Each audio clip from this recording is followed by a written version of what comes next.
Hey, my loves, it's me, Keisha, and I'm here with this week's All Tea, All Shade, Real Housewives of Atlanta, Season 16, Episode 11 review. Want to thank everybody that tuned into my home tour video. It is up right now. If you have not watched it, thank you guys for all of your sweet, kind words. Okay, so in this week's episode, we begin with Angela and Charles out having a little nibble for lunch on a rooftop. And I thought Angela looked so cute in this scene. I liked her little Asian inspired look. I liked the red lip. She looked really, really pretty. So they're sitting down and they're discussing Angela's family and how she really didn't appreciate her sister coming at her daughter about, a car and a house that she has paid for, and how they're not speaking. And it seems like they have always had like issues with each other throughout the years.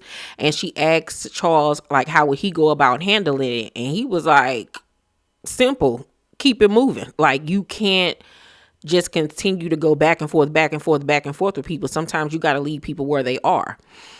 And she was like, well, she's not like Charles. She just don't go full steam ahead with stuff. Charles is real no nonsense. It's either I mess with you or I don't. And I really resonate with that because I'm the same way. I'm only going to give you one or two chances. And then after that, it's a wrap. Like, you ain't never got to worry about me again. But bigger than that, all I could concentrate on was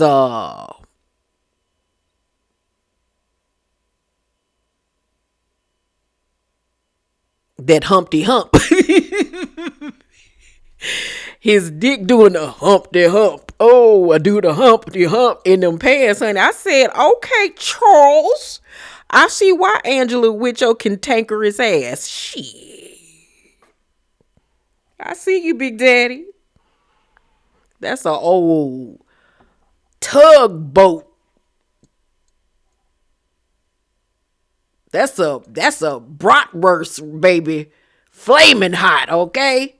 Shit.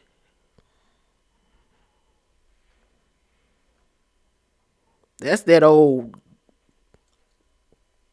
mighty and strong.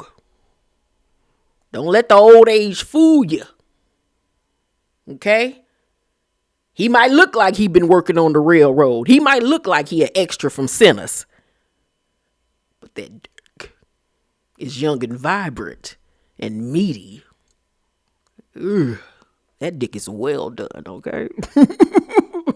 Hey, Charles. Okay? Shit, them cream slacks was looking real good. I ain't like the nigga in slacks ever in my life. But I like that, okay? It's making me want to date my age, nigga. And I ain't even nowhere near as old as that nigga. But shit. Okay. Let me stop playing. But Cynthia and Shamea meet up. And I said, this is the Shamea. I mean, not Shamea. This is the Cynthia that I knew and that I was in a throuple with years ago. This is the Cynthia that was giving bad bitch Cynthia. Excuse me. The curly wig, that show looked girl. She looked so young. She looked youthful. She looked current. She didn't look like she smelled like Crisco. Because I don't know who this other Cynthia was. I don't know what was going on with that. But I need this Cynthia at all times. Okay. But they link up and Shamea come in looking like somebody stole her bike, child. She is just breaking down over this situation with her and Porsha. She goes on to say that she felt blindsided by Porsha at her event and everything. And when asked about it, Shamea claims that she never talked to Angela about Porsha. She said that they were talking to her about why they feel like Porsha hasn't been a good friend to her and all of these things. I call BS on that because things were brought up that you would have had to say. like the singing situation, how she was talking over you, and then the wedding stuff. Yeah, that was stuff that happened years ago that we, the world, have knowledge of, but you had to confirm it. You know what I'm saying? I do believe that you was drinking and talking or whatever, and that's okay. It wasn't like you were, per se, really talking behind her back, but well, yeah, you was talking behind her back, especially with people you just met outside of Drew, because I think Drew was there. But yeah, I wish she would just had admitted that, yeah, I was talking about the situation with them. I wasn't trying to be malicious about it. I was just venting, but I was wrong because I should have came to you and told you how I felt instead of venting to Angela, somebody that I just met and that I just had an issue with my damn self. So yeah. Then she goes on to say that another issue that she has with Porsha is that Porsha told Shamea that her mom doesn't know how to accept her because of the history that her mother has with Shamea's parents. So it's hard for Porsha to be her friend because her mama is always like, be careful around her and you can't trust her and the apple don't fall far from the tree. I need to know when she told her this. Was this when y'all was little girls in middle school, or was this just a year ago, 6 months ago, a month ago? Like, when was this said to you? Was this said when y'all was in y'all 20s? Was this said when y'all was in y'all 30s? When was this said to you? Because if this was some, we grown and your mama said this about me, and then you co-sign and saying, I don't know if I can trust you and all of this type of stuff, why did you hold on to the friendship this long is what I want to know. Because ain't no way in hell you gonna sit up here and tell me that you don't know if you can trust me and that you feel like you got to be careful around me and all of this stuff based off some mess that happened between our parents. I'm confused, Shamea. Like, you can't be this dim-witted. Like, are you digmatized behind Porsha? Because I'm so not understanding why you have stayed in this relationship so long. I know she said that she was in a previous relationship that was abusive. This is just that. You're being mentally smused by Porsha, because this doesn't make any damn sense. First of all, let's address, what's the mama name? Pam, Cheryl? I don't know. Hooker, heathen, heifer, whatever the mama name is. Claire, I don't know. Roxanne, Yvette, I don't know. But the fact that your old ass is sitting up here trying to equate some mess that happened between you and her mama from back in the 80s or some shit, early 90s, is so trifling and childish. And this is where Porsha gets her mentality from, your old ignorant ass.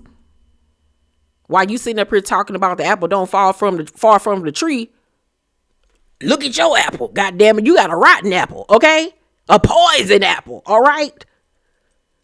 You're ridiculous. You're ridiculous. If you can't give a exact reason for her to not trust Shamea, then shut the hell up. They are grown women. They've been friends now, we learned, since middle school. Shut up. Please shut up. Please. Because if anybody needs to be worried about anybody's child, it should have been Shamea mama worried about your child. And then my other issue is, okay, your mama feel this way about your best friend. You've been friends with this girl that we know of now since middle school. Porsha is in her 40s, like me. If you don't still trust her now, if you still feel like you got to be careful and cautious and all of that, then what is the point? What is the point? If she still hasn't shown you after all these years that she is your real, true, loyal friend, then what was the fucking point? Is this just something for you to be able to hold over her head and to taunt her with? Because that's what it's giving me.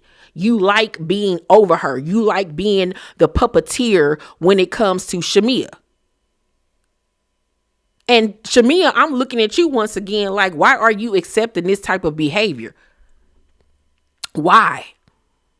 How many more ways does this girl have to show you that she has never been your friend? That is not friendship, my love. I think you might need to go to counseling about how to learn how to love yourself and value yourself enough to know that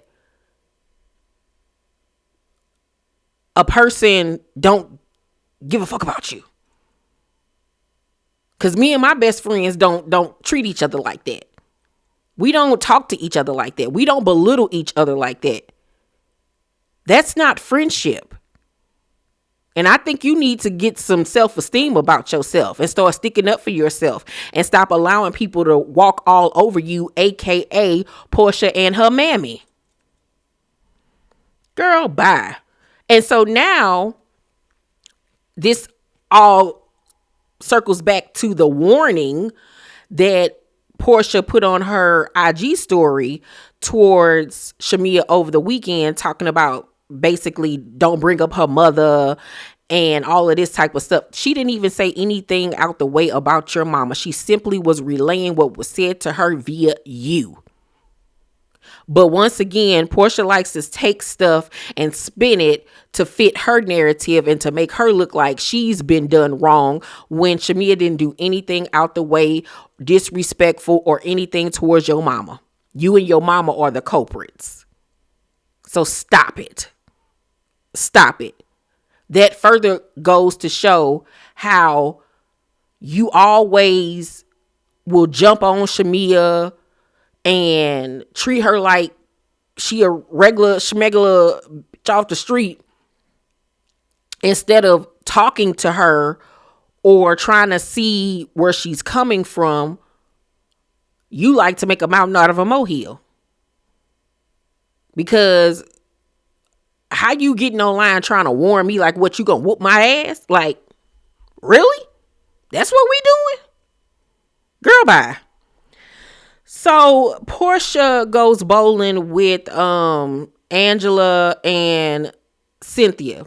Once again, Angela looked great. It was giving me Janet Jackson's what was the if I was your girl, all the things I do to you, I make you call out my name, I'd ask who it belongs to who. The top, the jeans, the hair, everything was giving me Janet Jackson. If I was like, come on. And the body was bodying.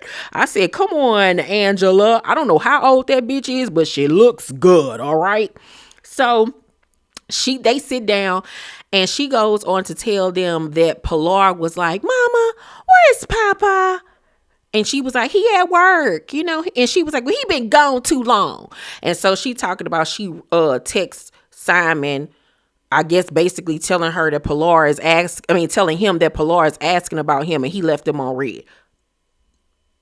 Are you shocked? Like, what did you expect? Y'all are going through a horrible, nasty divorce.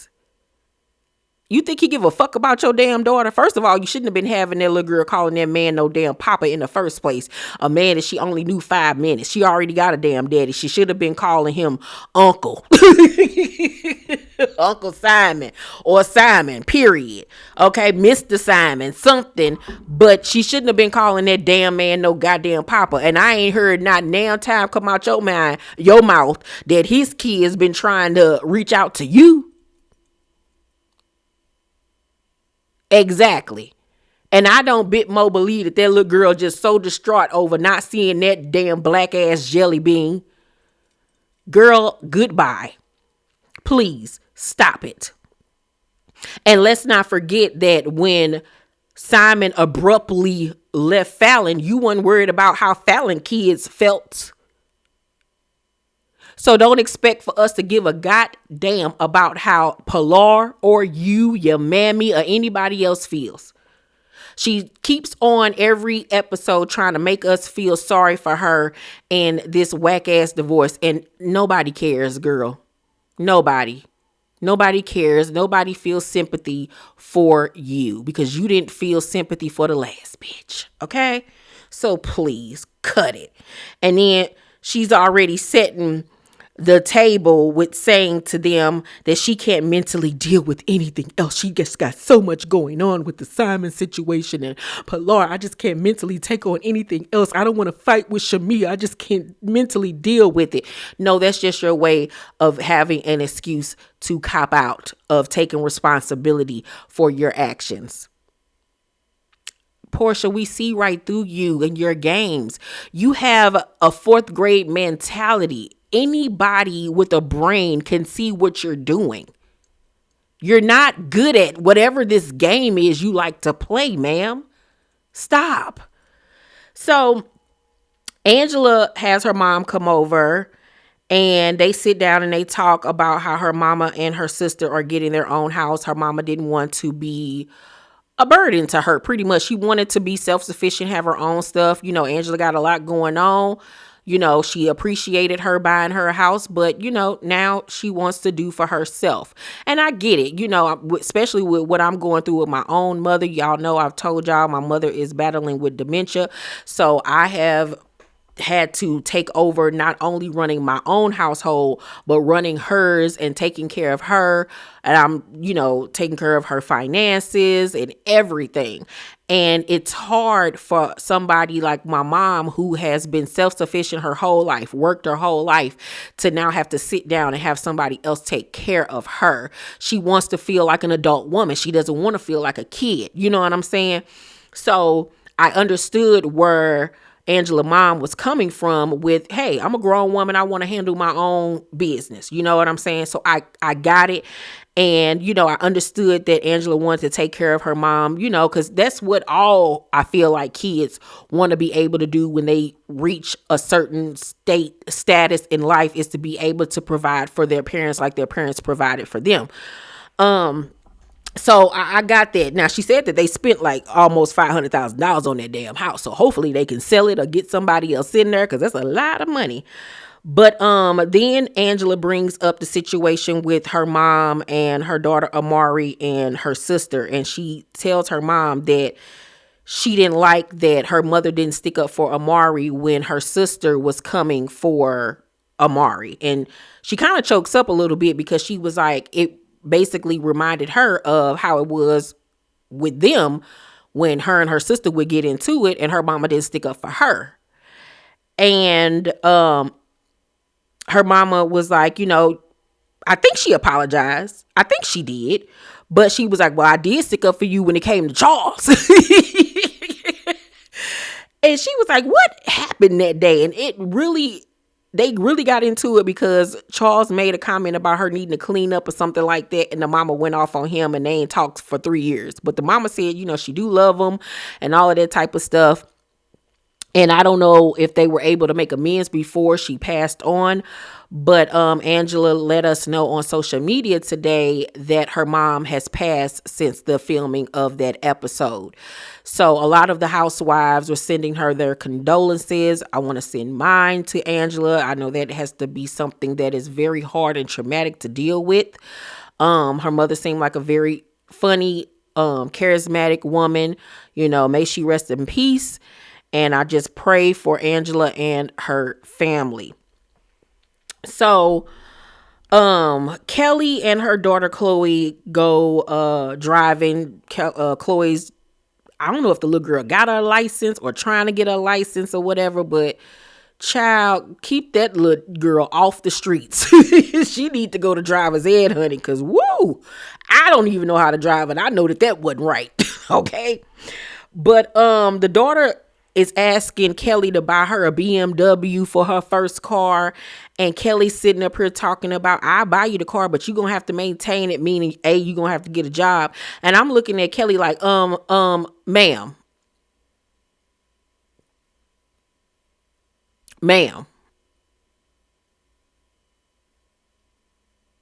Polly Pocket, Little Smurfette.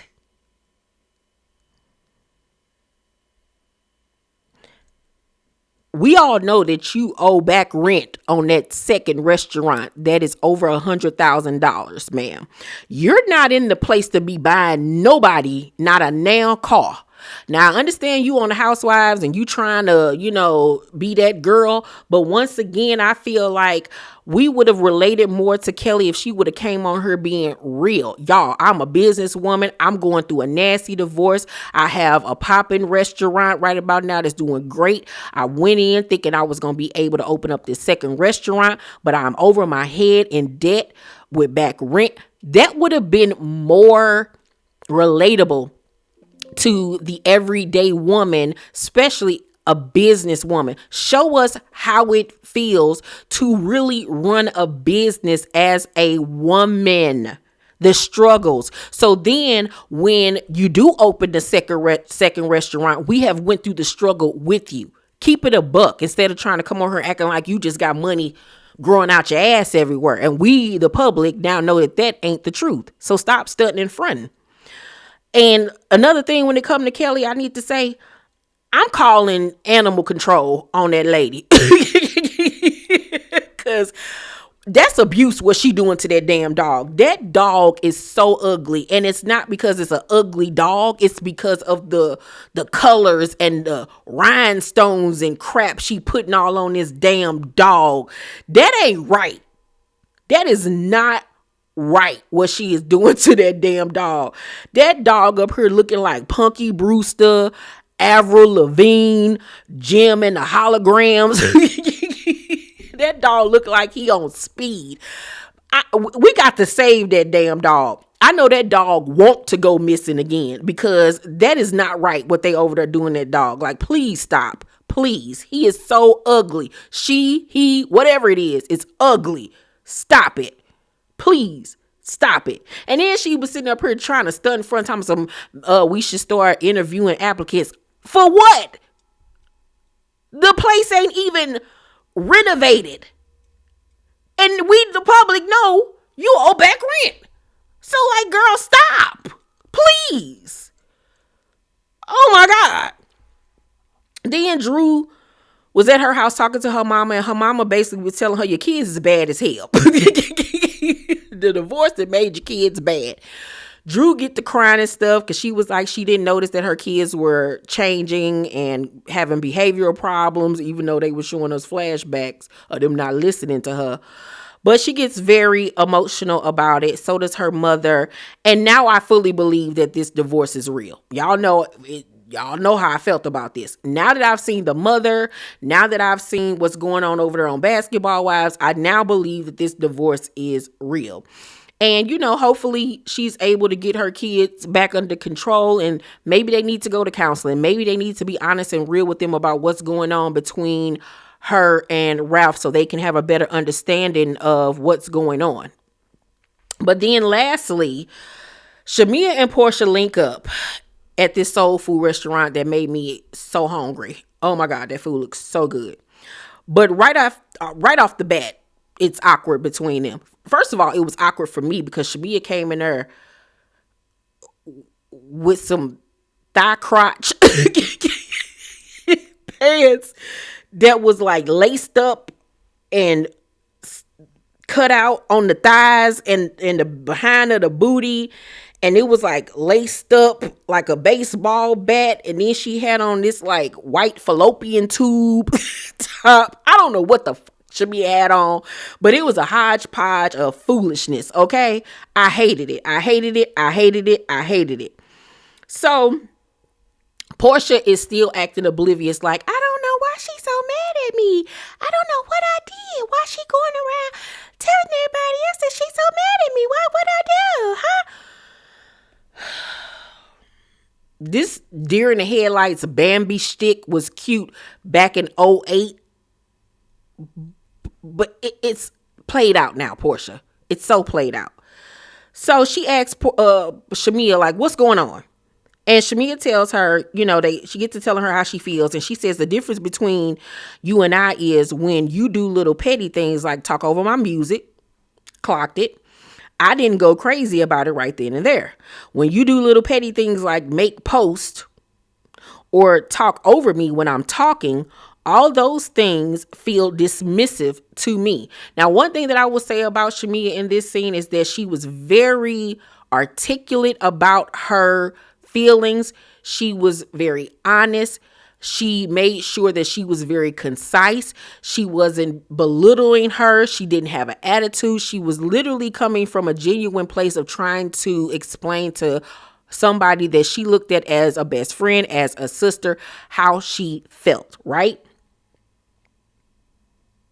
After telling this girl all of that, Porsha shows her who she is.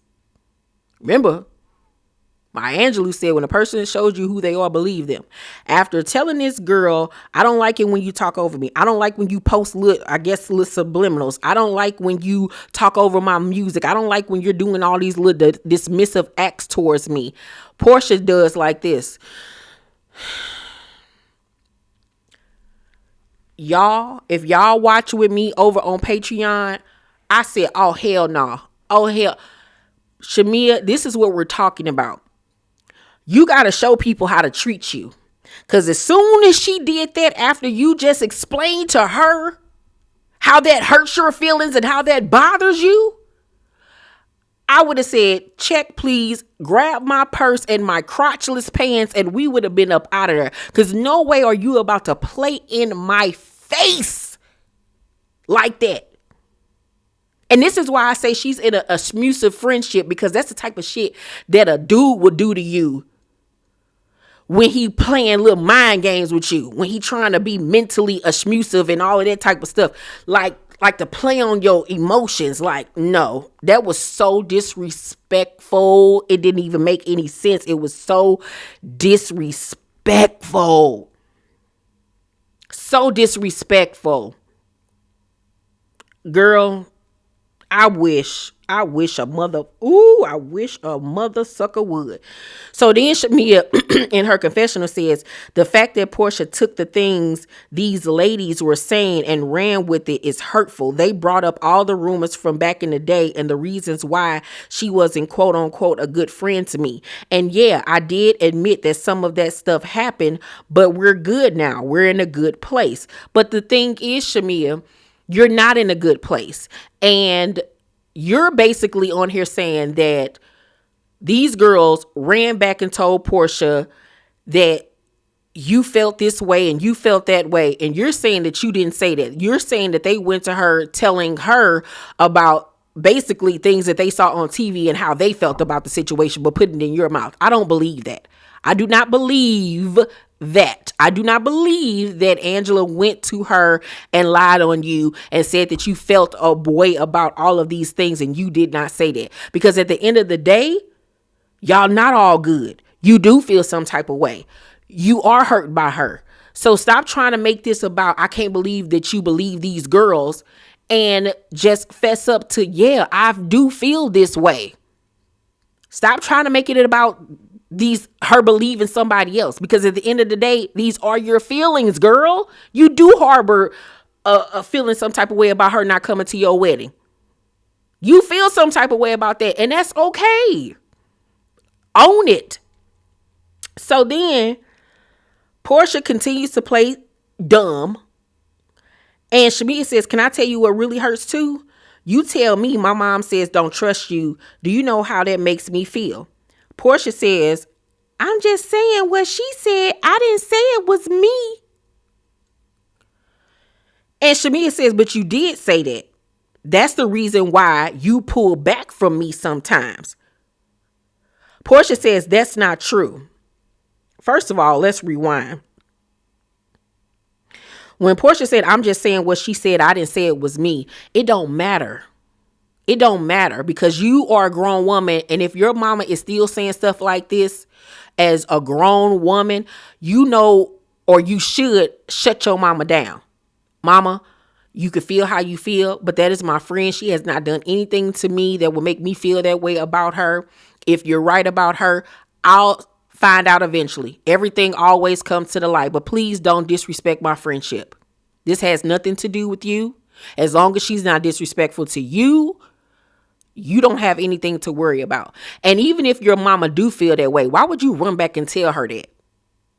Why would you run back and tell Shamea that? So she can then be on pins and needles every time she around your mama? Like, you being even more messier by running back and telling her that. Because at the end of the day, I'm going to be looking at you like, well, what did you say? You ain't stick up for me. You ain't tell her mama that ain't cool.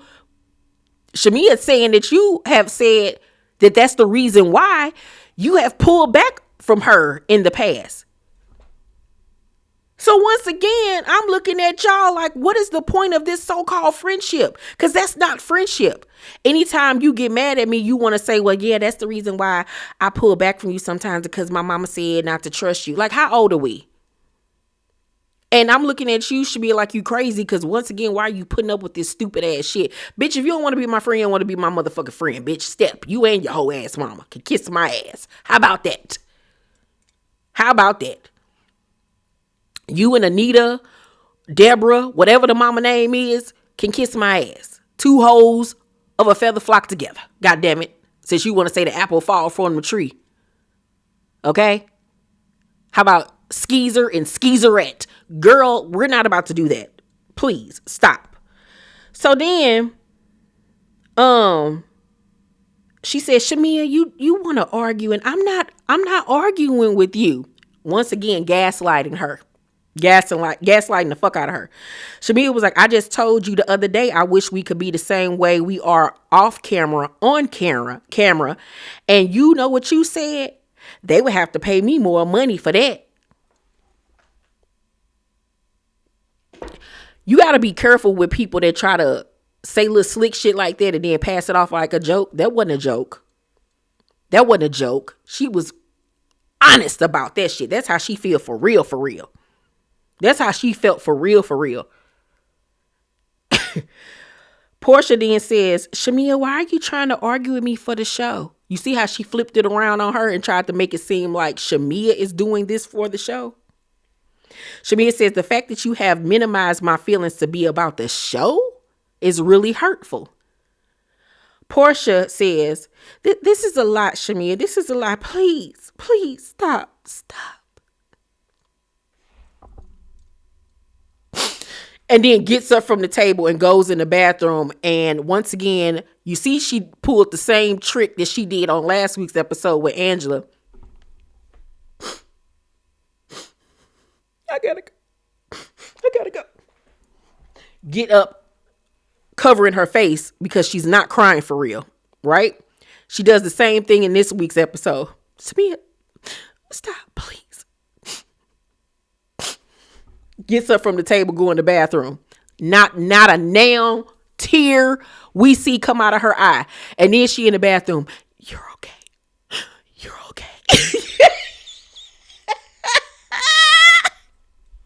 Bitch, if you don't go over to Tubi, because you are a horrible actress. Then she comes back to the table, sits down. The waitress comes over and she says, you want to get our food to go?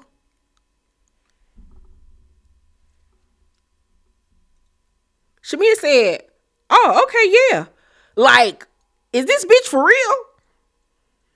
So the lady get to packing up their food. And Shamea was like, I wish we could have continued our conversation. And Porsha gaslights her again. I just didn't see you eating and I didn't know if you were ready to go. We weren't talking anymore, so I didn't know.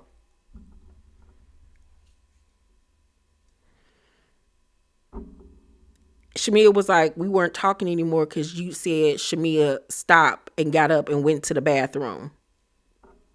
But see, Shamea, I blame you because you continue to let her manipulate you and gaslight you and bullshit you to your face. Like, you gotta stop. You gotta stop. Because ain't no way in hell she would have been able to do half of the stuff that she did to you, to anybody else. But she knows she can do this type of stuff to you because all she got to do is say something funny like she did. And y'all right back pretending that everything is fine when it isn't. Because how could you leave that conversation thinking that y'all good? Thinking that that's okay. And then Your crazy ass had the nerve to say in your confessional, I feel like I was heard.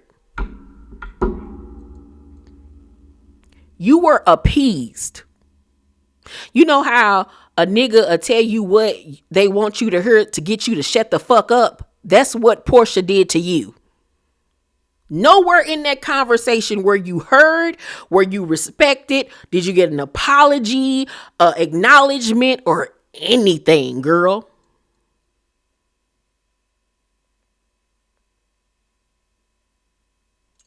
Porsha is a fucking piranha. Okay? I'm gonna start calling her Piranha P. That whole display right there was the summation of y'all so-called friendship. That right there, ladies and gentlemen, is the epitome of what a friendship is not. If your friendship looks anything like that, run immediately, okay? Run. Sprint, goddammit. Act like you Usain Bolt in this bitch, okay? Sha'Carri Richardson, because that is not what a friendship makes. You don't allow anybody to treat you that way. Nobody. I don't care how long y'all been friends. No. That was some BS, okay? But they hugged it out and pretended like everything was okay again, even though we know that it's not, even to this day, because you just got online and threatened her. But okay. I'm going to give this week's episode of Atlanta. I'm going to give this week's episode a B+ because of the Shamea and Porsha situation, because I think that this is very pertinent for people to see what a friendship, like I said, looks like and what it shouldn't look like. And I like that conversation is being explored. So for that's why I'm going to give this episode a B+. Phaedra back next week. Let me get my brain ready for that. Y'all let me know what y'all thought about this week's episode. Please make sure to thumbs up this video, subscribe to my channel, and turn on your post notifications so you know when my videos drop. Love you guys, and I will see you next week. Bye.